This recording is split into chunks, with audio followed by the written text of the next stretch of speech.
Hey, what is up? We are coming to you live from Nostalgic Books and Comics in San Gabriel, California. We still haven't come up with a title. No, we don't have a Talking Shop, Comic Talk, or Comic Book Talk, or I was thinking or Peace Comics. something about pull list, like some type of, I don't know. Like, Deep pull list. deep pull list.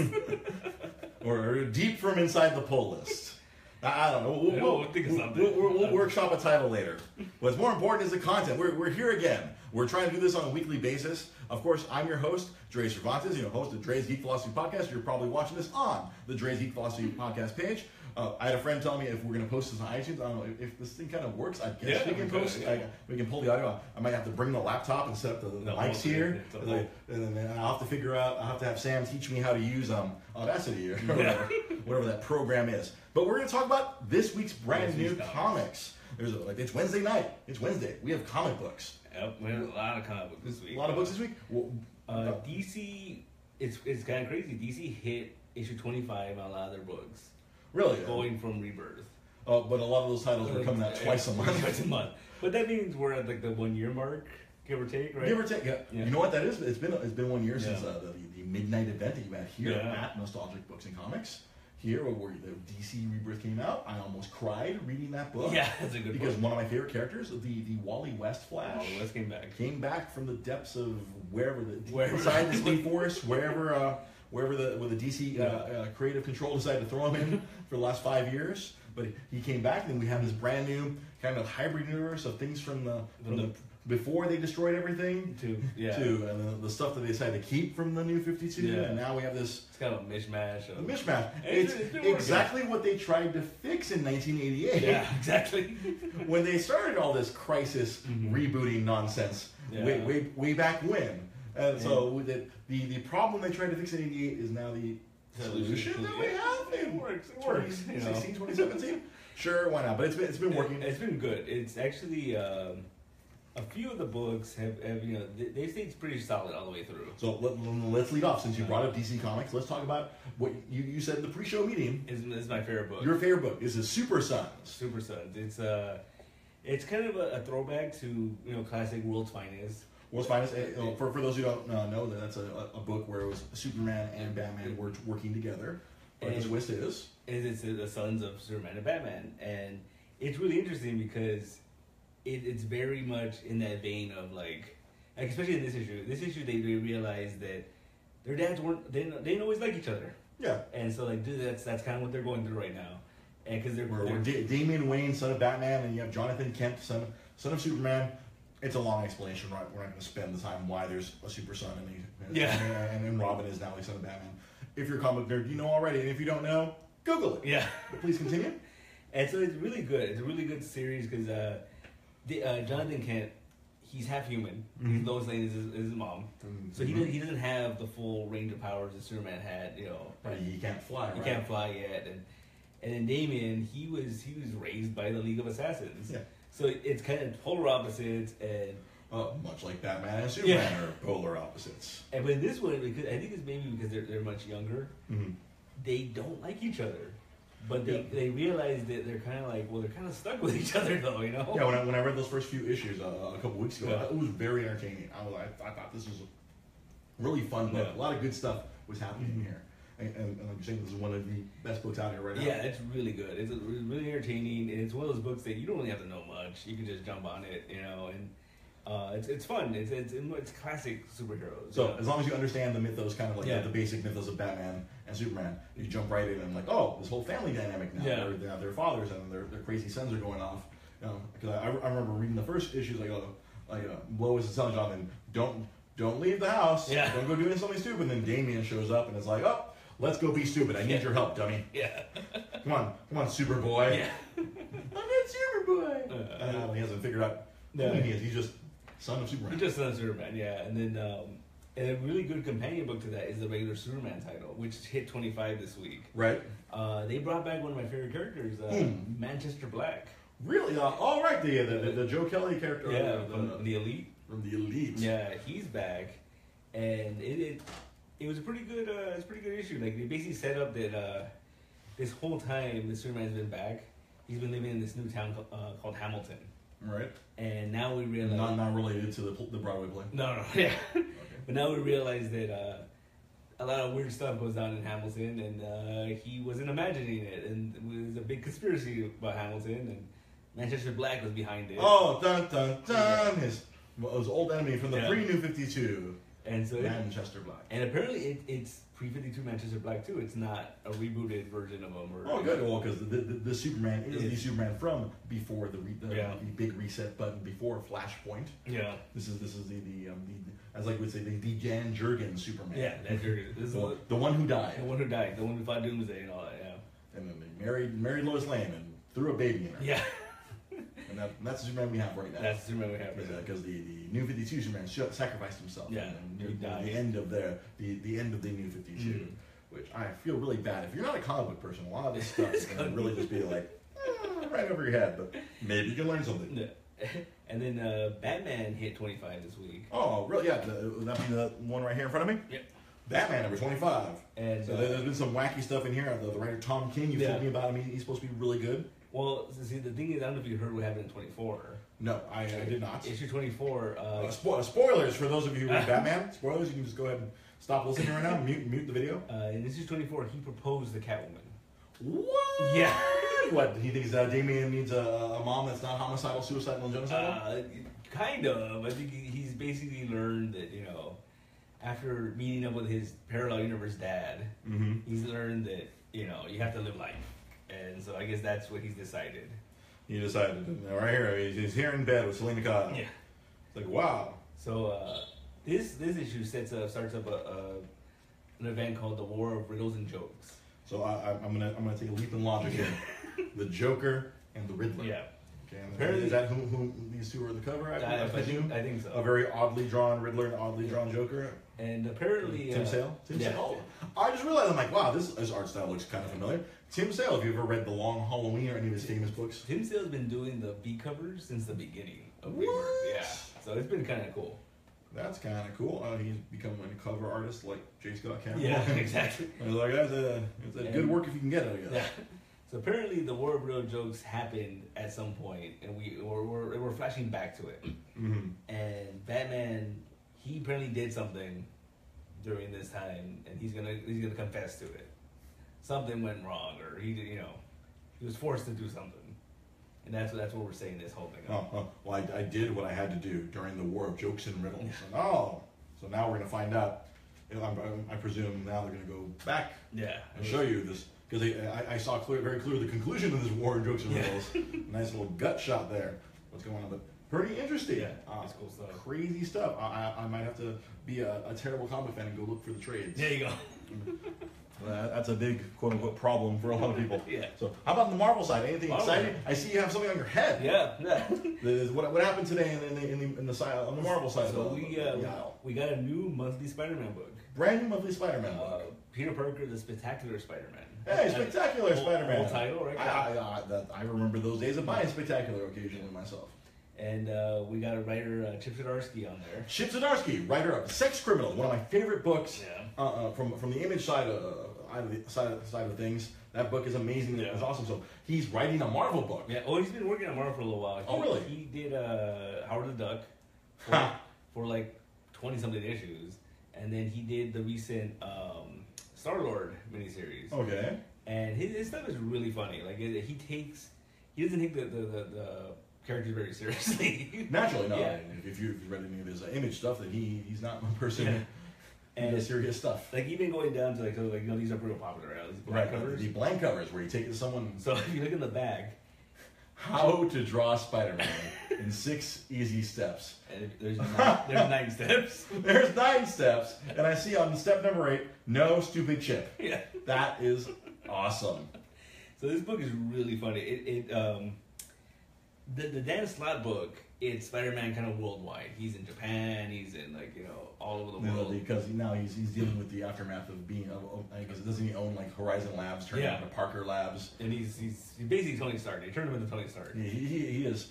This book is more focused on the New York Spider-Man. This is him going on blind dates. This is him dealing with just everyday type of stuff. Everyday bullshit. And it's more classic too. It's more he's joking around more, where in that book, he's a straight up international superhero. Like this is him, like local hero. You know. I guess it kind of makes sense since there is no Tony Stark other than that AI hologram now. I guess Dan Slott's like, oh, I will make Peter Parker into the de facto smartest man in New York. Yeah, exactly. Well, we lost Tony and Reed Richards, so we did lose Reed Richards is somewhere also in the ether of comic book nowhere land. Yeah. So that's what this is more getting back to the fun Spider-Man. This is which is a great time because you figure the movie. That you know what? Sometimes there is some good synergy. Yeah. Oftentimes it's bad synergy with a lot of comic book stuff, but this time it seems like there's some good synergy because obviously this Spider-Man the Homecoming looks like it's gonna be a pretty funny movie with some serious things, like atypical Marvel fare. You know, I've noticed. I read an article last week that a lot of these Marvel movies they've kind of taken the spot of like a lot of our old 80s action movies. Like they kind of fun, silly, Arnold Schwarzenegger kind of movies. Like these movies have kind of filled that void of like the silly get to the chopper. now we have that's my friend from work. That's kind of like that's our new get to the chopper. All kinds of ridiculous things. I'm trying to think what was. Like the ridiculous lines from all these Marvel movies that you enjoy. Like it's that type of fun action jaunt. That's what these Marvel movies have become. Taking that slot. Because there's a certain point they don't take it. They take it seriously. They don't take it too seriously. Yeah, I think probably the most serious movie would probably be like Winter Soldier. Yeah, that'd probably like in the realm of serious to not serious. I guess the closest to serious would be Winter Soldier. I mean, kind of a little bit behind that Civil War, but then. They were still that's fun. Yeah. You have a metal arm? Yeah. What are those wings made out of? Spider-Man. Spider-Man's amazing. Yeah. Literally, they sold the Spider-Man movie just almost 15 minutes of Spidey in Civil War. Just having fun. So the other thing we have is, so we gotta talk about this. Weapons of mutant destruction. All right, so I was clued into this right before the show. On the cover here, we have a Hulk with Wolverine claws. Yes, we do. I mean, this is like a 1990s like child fantasy. Like some kid drew this on his notebook, and Marvel gave him like $10 or whatever. And now we have this weapon of mutant destruction. Yeah. Apparently, they've genetically engineered a Hulk Wolverine hybrid. Yeah. Because that's going to end well. Yeah. Oh, I'm sure. Nothing could possibly go wrong with that. So this ties into the current Weapon X book. Okay. Which is basically the original Department H is hunting all the former Weapon X experiments. Oh, fun times. Yeah, and I guess somehow I haven't explained it yet, but they got their hands on a lot of adamantium. So there's a lot of like robots made of adamantium coming after Old Man Logan and Sabretooth and Lady Deathstrike. All these Weapon X. Yeah. And so now is Maverick back or is he still dead? No, Maverick's not back yet. Okay. I'm sure he'll show up at some point. Man, we'll use the magic comic book magic. Oh, this dead character's alive. He's back. Why? Because comic books. That's why. So now Department H is like, well, these robots aren't working. Let's figure something else out. And so we need a new solution. Yeah. Let's genetically make a Hulk with claws. This won't go wrong. At all. Yeah, so this is gonna run through a crossover between the Weapon X book and the Totally Awesome Hulk, the Amadeus Cho book. Right. Oh, because currently, right now, the Hulk is a young Asian man. Yeah. Because the current Hulk is dead. Yeah, Bruce Banner. Shot in the face with an arrow. With a special arrow that he made himself, that he gave to Hawkeye, and he said, "Should something go wrong, kill me." Yep. And that's what Hawkeye did. Yeah. So now we have other Hulks. There's a lot of Hulks running around. Hey, why not? Hey, William Stryker, who's a reverend. Okay, I'm done. Yeah. That's just, oh, wow. Okay, I'm sure that's going to be a thing. I'm sure people are going to be excited about it. I mean, Hulk with claws. I mean, what more do you want, right? What more do you possibly want? I'm sure children everywhere are like losing their minds. You know there's going to be action figures. Naturally. Yeah. Oh, I'm sure there's going to be Marvel Legends where you have to collect all 6 and you'll have to put together, WMD Hulk. Yeah. Weapon of Mutant Destruction Hulk. WMD. Yeah. So, that's insane. But one last thing I wanted to cover. So we've covered some of the important. So what would be Pete's pick Would it be Spider-Man or would it be Super Sons? I know, You know what? that's asking you to pick from your favorite children. That's true. Or do you want to take the coward's way out and say it's a tie? Oh, you know what I'm gonna do? I'm gonna take the coward way out. I'm gonna pick a Marvel, a DC, and Independent. Right? Hey, but you know what? You are a businessman. Yeah. So see, You're a businessman. This is why you run a comic book shop, and I'm a crappy podcast host. This is why you're the businessman. So we're gonna have to go with Spider-Man. Spider-Man is your Marvel pick. Yeah. For Marvel Comics, your pick is Peter Parker, the Spectacular Spider-Man. Yeah, because like I said, it throws like one of the early Marvel books I ever read was Amazing Spider-Man, Mhm. Mark Bagley. Mark Bagley, yep. And this reminds you of that a lot. This reminds you of the fun Peter Parker who's just out there having fun and Like he's broke. he's broke. Ant-Man needs shit. Yeah. That kind of like that vibe. Web shooter always breaking and Or like, running out of fluid, Yeah. like, ah, damn it. And then goes to shoot, Yeah. somebody like, damn it. that harkens back to that. I mean, the very first page, he's hanging out with Johnny Storm. Ha! They're just hanging out. Like That's totally a 90s, 80s, Yeah. late 80s, early 90s kind of thing. Yeah, and so that's a fun book. Like if you want to get back into the mood for the movie, this is the book for you. Now that's the book for you. Because it's a lot of fun. It's really funny. And, it's back to Spider-Man to back to basics. Back to basics. Back to basics. Yeah, can't go wrong with that, right? So your DC pick, I think it's got to be Super Sons. Super Sons, naturally. You Super said Sons. it's your favorite book right now Yeah. from DC Comics. It's throwback to it's not throwback to adventure books. I think that's the problem with a lot of the big mainstream books is they're not fun anymore. They're so serious and I think a lot of these people are missing the point of these books. They're supposed to be a departure, fun. Like the movies are clearly fun, and the comic books have gotten way too serious. Yeah. I mean, don't get me wrong. As I said last week, I'm gonna say every week, I was mentally damaged by a lot of Watchmen, Preacher, Transmetropolitan. I've been hurt by a lot of those mentally. But now as I grow old, fun books. That's essentially what these are. Funny books. Yeah, they're supposed to be fun. Supposed to be escapism and all But yeah, the Super Sons, another fun book. It's the most. I think it's one of the most fun books in DC right now. And like you said, it's very accessible. So even a person who is not, it's a book where you don't have to have encyclopedic knowledge of the history. You can kind of pick up as you go along, and everything kind of everything makes sense as you're reading it. As long as you know it's all you need to know is it's the son of Superman, it's the son of Batman. I think the title is kind of Super Sons. Super Sons. Right? Yeah, kind of self-explanatory. Okay, so what is your independent book of the week? I think it's gonna go to Image, and it's gonna go to the latest issue of Invincible.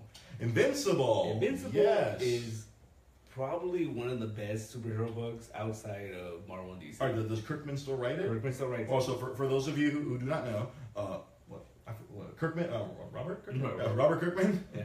This is the same guy who created The Walking Dead. Yeah. But prior to The Walking Dead, he had this book for Image Comics called Invincible, which has been running on for years, right? It's been going. Because he's now the president of Image. Isn't he in charge of it? But he was just a dude who brought his little indie book over to Image, and they started publishing it, and he built up kind of this cult following with that zombie book, and now he's the big man on campus. Yeah. And so you're telling me the best book this week from Image is his book. Invincible is one of those books that it just kind of baffles me that it's not as popular as Walking Dead, because it is one of the best superhero books out there, man. It's so well written. I mean, Ryan Otley has been drawing the book forever, and he's probably one of the coolest artists in mainstream comics right now. Invincible is coming to an end. Oh, really? He's actually it's been out forever. Yeah, it's right in the middle of the 12-issue arc that's going to end the thing. Okay. So it's getting to the end, and he's tying up a lot of loose ends. So it's a big payoff for people who go around for the beginning. Yeah, that's the cool thing about Invincible is that he doesn't forget about storylines. He will set something up, and then he'll get to it eventually. I mean, but it'll take a while. Mm-hmm. And now that Invincible is coming to an end, it's really starting to pay off a lot of that stuff. See, I think I feel like there's something we've touched upon before. Like that's one of the biggest problems in comic books is that there's no static creative teams anymore. Yeah. Where you can create something, where you can set things up. Yeah. Where it's you're changing creative teams every few months. I mean, what was it like? It was in the 80s. Peter David was on Hulk for 20 years or something ridiculous like that. I think we always bitch about continuity. Yeah. And nowadays, people are just hop from book to book.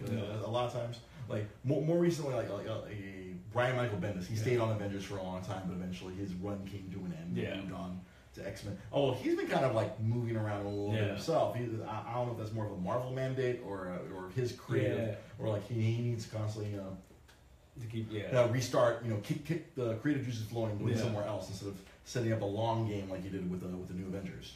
Yeah, I mean, his X-Men run was kind of long. I mean, it wasn't as long as his Avenger run. But it was a couple of years. I remember that's the first time I started buying X-Men comics in a long time, and that's the last time I bought X-Men comics was his run on the all-new X-Men and Uncanny X-Men. Yeah. It was very interesting stuff, but yeah, I feel again that's something that's been missing in comics. Yeah. You have this static thing where you have like if you dedicate yourself to this book, you're going to get this payoff at the end of that satisfaction. A lot of times that's kind of missing nowadays in a lot of these books. Yeah, because a lot of people when they talk about the drama of like Walking Dead, like the book, like it's equal if not better in Invincible. Like he really like sets up some.